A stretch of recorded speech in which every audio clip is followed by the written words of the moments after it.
Hey, everyone, and welcome back to another episode of the Futurum Tech Podcast. I'm your host today, Daniel Newman, Principal Analyst, Founding Partner at Futurum Research. Excited about this Futurum Tech Podcast interview series where I have Mitel on the show for the first time. I've got Daren Finney. He's the Senior Vice President, Global Channels, and he's in the UK, or from the UK. We'll find that out in a minute.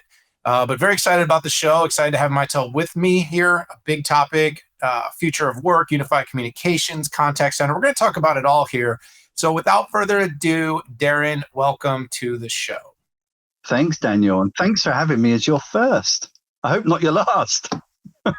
Well, we should do this more often, but a lot going on. We're all moving really fast. We've returned to a world of travel and events so quickly, by the way. Went from we're never going to do another live event again. They're all going to be remote. And then all of a sudden it was like, you can travel. And then it's every company's going to do an event at the same time. And they all, by the way, want me there. I feel very flattered. I think I got over 100 invites to attend in-person events just this fall. So Talk about being in demand, huh?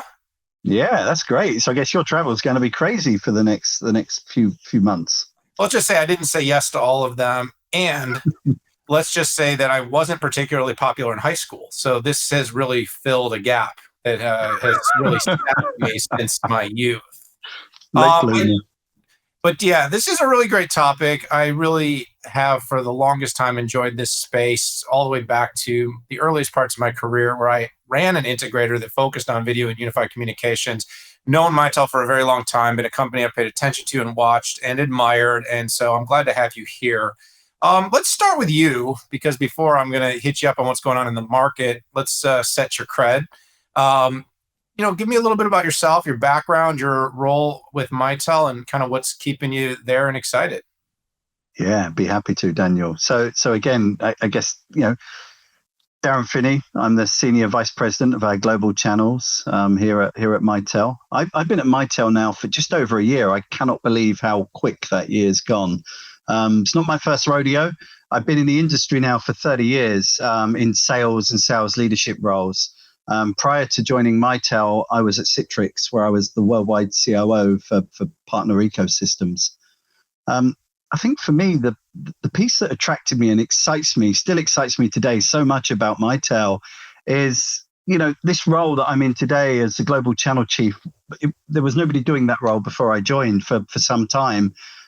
Yet what was evident as I started to talk to the folks at Mitel and the partners was that, Mitel is 50 years old this year, or next year, beg your pardon. So a 50-year-old organization with a deep legacy of partner-centric focus and relationships. So it was a pleasure to join and become the custodian of the partners and really make sure that I could continue to drive that legacy for the business.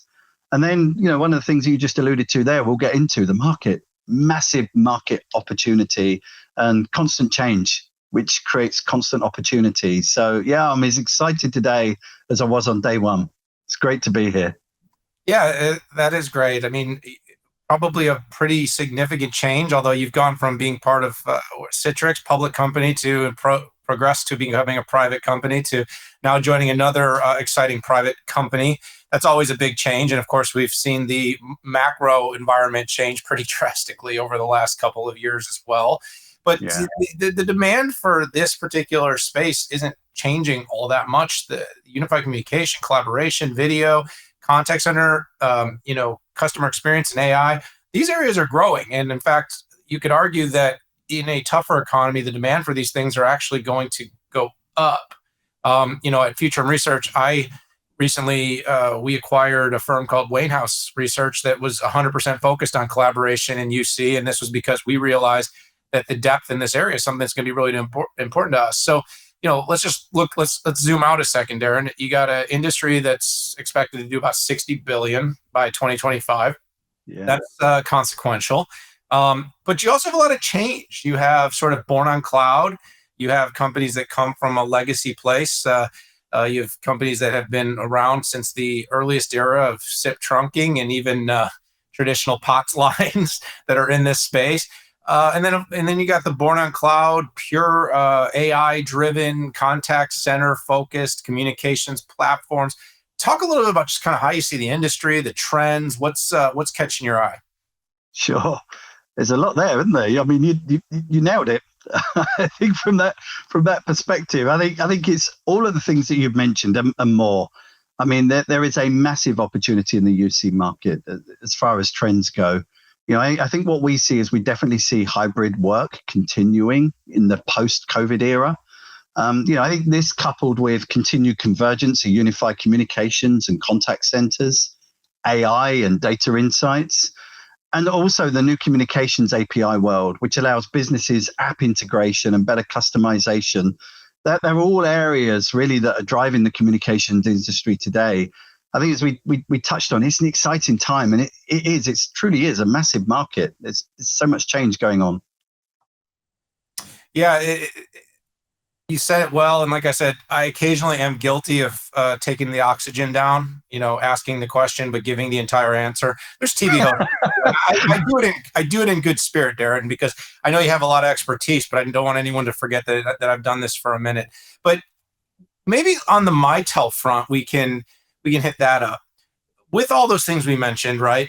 How are you describing Mitel today? Because people might say, are you a phone? A voice service, collaboration? Are you hardware centric, software focused? Kind of how do you do that, and where do you how are you telling the story about where it's going? Yeah. So again, good question. I think if we try and put it simply, we want to be that UC thought leader. We are a world leading communication solution provider.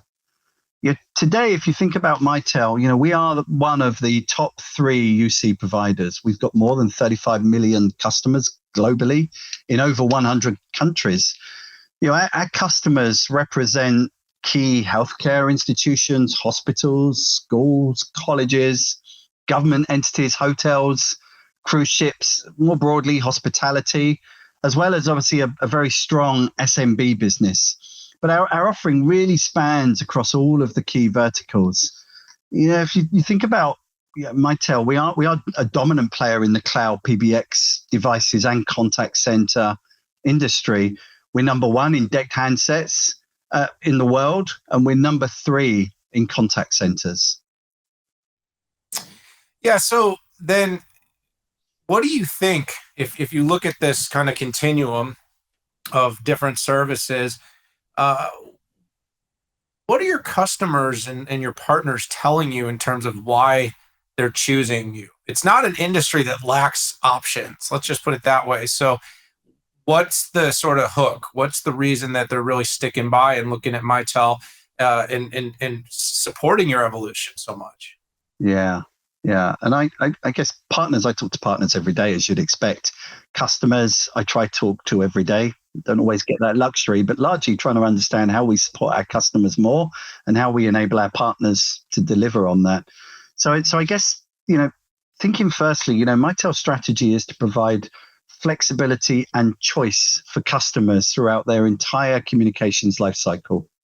So our ability to support customers for many, many years with choice in their communications has long been a differentiator for Mitel, and we don't see that changing. In fact, you will see us lean into that more deeply with our CLM approach, the Customer Lifecycle Management approach, because it encompasses both of our core motions, both UC and migrations. We care about helping each customer get the right fit to support their communication strategy, and also how our technology becomes a business enabler for our customers. So I guess for me, my discussions with customers and some of the feedback I hear largely, I guess, focuses on a number of common themes that come through. The first one is, I guess, one thing that comes out, and again, it was one of those things that attracted me in the first place, is Mitel's always had this kind of family atmosphere where staff stay longer than they would in other companies. That's always a good thing. I spoke about a 50-year tenure, and I think, I talk to partners and customers today that have been with us for decades. And I think this also plays back into other areas where we often receive feedback, which is around our continuity.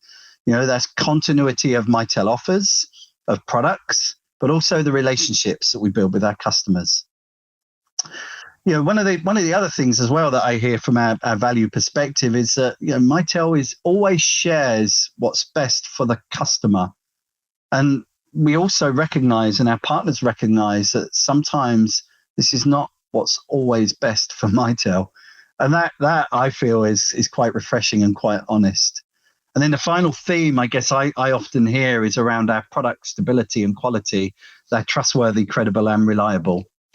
When I think about those, it's a massive responsibility to us all in the leadership team to make sure that we uphold these values for our customers. But certainly, it echoes and comes through every time I talk to a customer or a partner about, what is it that draws you towards Mitel? They're just some of the values that people typically tend to trend towards. Yeah, it's interesting.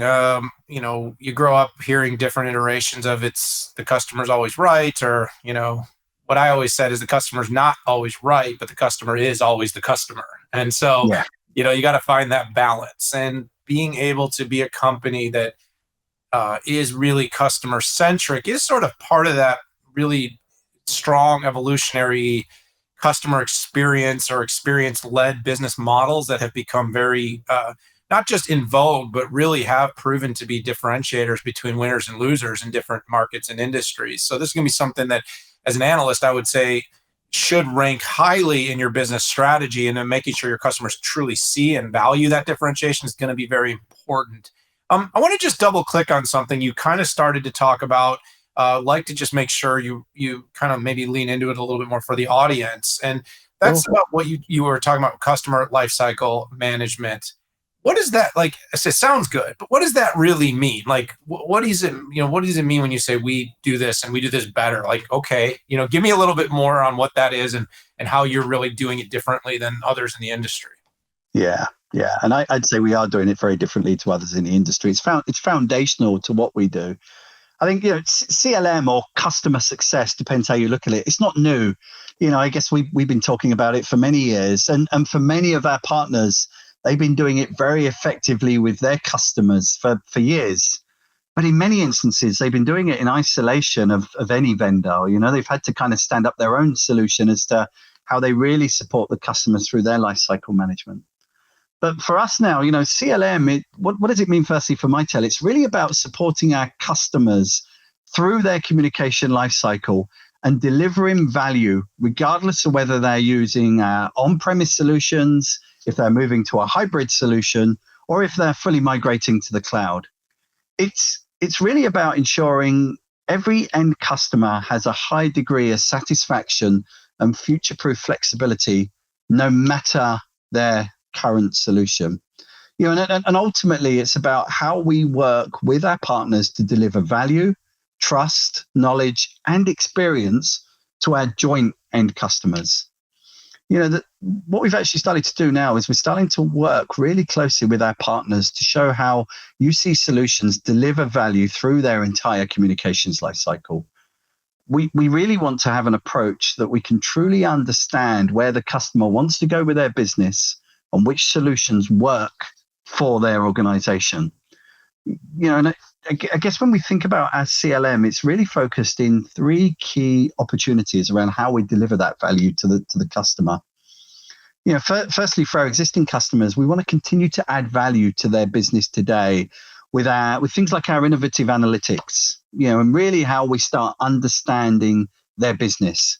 And then what that does is that helps us have the conversations and gives them even more reason why they need to get current or do more, understand what that means for them, how they get current, how they can do more. Secondly, for new customers, we are focused on vertical markets, especially ones like healthcare or SLED, which lean more towards a private or hybrid cloud model where they have requirements around security, privacy, or regulatory requirements. And then from a third perspective, where we have customers where public cloud is an excellent fit, and I touched on some of those earlier with the small to medium enterprise. Then obviously, as we start to migrate our customers to public cloud, we have the Gartner Magic Quadrant, top right-hand corner, UCaaS offer via our strategic partnership with RingCentral. So I think really, Daniel, for us overall, when we think about, customer success and what it means, it's making sure that we're able to stand it up so it gives our customers choice. and recognize that choice may be different today as it was a year ago, or as it may need to be in a year's time. Does Yeah, that help? yeah, of course. I think choice is critical. Agility is kind of a very trendy idea in this industry. Agility, flexibility, consumption. Of course, when you're traditionally an on-premises company, showing that you're giving flexibility to migration to hybrid and pure consumption cloud models are things that people want. It doesn't it isn't being adopted at the rate that it's maybe feels because of the way it's talked about. I think a lot of on-premises, especially in those highly regulated industries, is going to last for quite a long time. Yeah. But being a company that says we refuse to enable choice, we refuse to enable flexibility, I think will be a dead end for many companies. They have to figure out how to balance that. And so whether it's your partnership, with Ring Central or other strategies that you'll come out with over in the coming periods, those are going to be important. The little time we have left, I want to hit on the partner model a little bit, and I want to talk a little bit about how partner-led ends to really meaningful customer benefits. So you guys are a largely partner-led business, right? That is accurate? Yes. That's Yeah. your world, channels. So why do you take that route? Many companies have pivoted away from partner models. You guys have leaned into it harder. Tell me why that is. Well, there's a number of reasons. I mean, I spoke about our nearly 50-year proven track record, and deep, long-standing relationships with some of the largest partner networks. And those partners similarly have long-established relationships with those customers where they're delivering far more than just a UC solution. So from that perspective, what our partner community does is it gives us scale. It gives us scale so that we can kind of get out to market, but also it makes sure that we can work, agnostically in many instances with our partners to make sure that they're delivering the right solution to the customer. And we're confident that we're the right solution. I guess it's making sure that we're taking our partners with us on that journey. So when it lands with the customer, they fully understand the value they're getting from Mitel. So for us, I mean, if I think about our strategy of, kind of working from a partner-centric perspective, it's worked with us for many, many years. And it's certainly what we built a history of how we've gone to market. So again, I don't see that changing considerably any day soon. And obviously your whole customer lifecycle management approach is critical because the partners are an extension of that, right? That adds value for Mitel, adds value for the partner, and then ultimately should add value for the customer. Talk a little bit about that. So how does the end user, how do you convince them that this whole customer lifecycle approach is beneficial to them?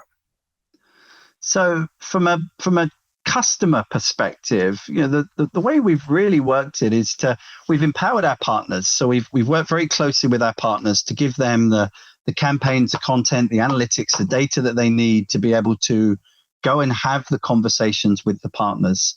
And then for us, it's really around how do we make sure that we lay that out so it's really easy for the customer to understand the choices that they have by working with Mitel. I think for us all, and it comes back to something I mentioned earlier, Daniel, I think for us all, we're all inherent salespeople. I guess everybody that's probably listening to us today, we're all sales guys. We know exactly what the solution is. And we jump to solutioning. We're 5 minutes into a conversation and we're like, right, we know exactly what you need. I guess from the value that we want to deliver to the customers through lifecycle management is really about taking the time to understand the customer's strategy, what it is the business needs from their UC solution, and then make sure that what we can do is we can provide the right solution, not a solution. And I think that's really important that we take time so that we understand exactly what it is that UC is delivering for that customer's business, how it has an impact on their top line, how it has an impact on their agility or their bottom line, and then make sure that we can then map onto that and come alongside to deliver what's needed from that perspective. And that's really, I guess, what we're trying to achieve with CLM. Not just jump to a solution around, hey, I've come to see you today. I know what you need is contact center. Let's try and understand exactly what they're trying to do with their UC strategy and then make sure that we have a solution that can come alongside to support that. And bizarrely, that might just simply be sweating their current asset. That might be good enough. And that's obviously what we're trying to do and become more strategic with our partners and customers through those conversations. Yeah, I think you've really hit it on the head. A partner-led model has to both empower the partner to continue to have a really critical role. B, it has to create a very strong sort of interdependence between the end customer that's using the technology, the partner, and then of course wanting them to have an affinity towards Mitel, where there's a loyalty, where if a partner does change, or if the market situation changes, Mitel still does have a strong relationship and a strong affinity from that customer to stick with Mitel. As channels change. I mean, you probably know that better than I do. So, I guess we're coming to time. First of all, first interview is okay. Your heart beating, slow down. You feeling good? I'm hanging in there. I'm just waiting to see if I get invited back for another one. That'll be the test. We'll have to see. We'll have to see. I ask the same question every time I go on TV. Will they ever have me back? Did I say anything really smart? I'll listen back and I'll let you know there. No, I'm just kidding. Yeah. You did a great job. I'm sure we can find time to have you back. You can find a small one. Yeah, let's wrap up with a kind of a last kind of a bigger, broad question. But Mitel's not. It is definitely a very well-known name in the UC space, but it's not necessarily as synonymous as a Microsoft or Amazon in technology. What do you want the listeners to walk away thinking about, knowing? What do you want their impression of Mitel to be? Whew. Yeah. So I guess, and thanks for asking. I guess, as we discussed earlier, we have a massive opportunity ahead of us with CLM. It's foundational to support our partners and our customers in every possible way during their communications journey. Yeah, I mean, we touched on Mitel's presence. We want to be known as that UC thought leader. Yeah, I honestly believe that we are uniquely placed in the market to ensure that our customers get the right solution for their business needs. Again, with that breadth of offering. I guess my ask would be, for the every partner that's out there listening, I'd say please take the time to understand our CLM approach. And for every customer that's listening to us today, I'd say please ask your partners how they can support you on your UC journey, because I'm confident that that's our differentiator as we continue in the market.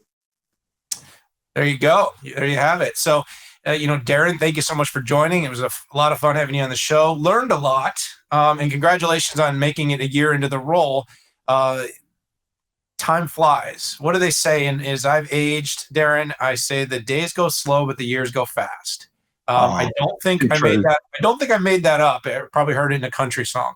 But the point is that I definitely tend to believe that, where the days can feel long, but the years have gone relatively quickly, just like my hair did when it fell out.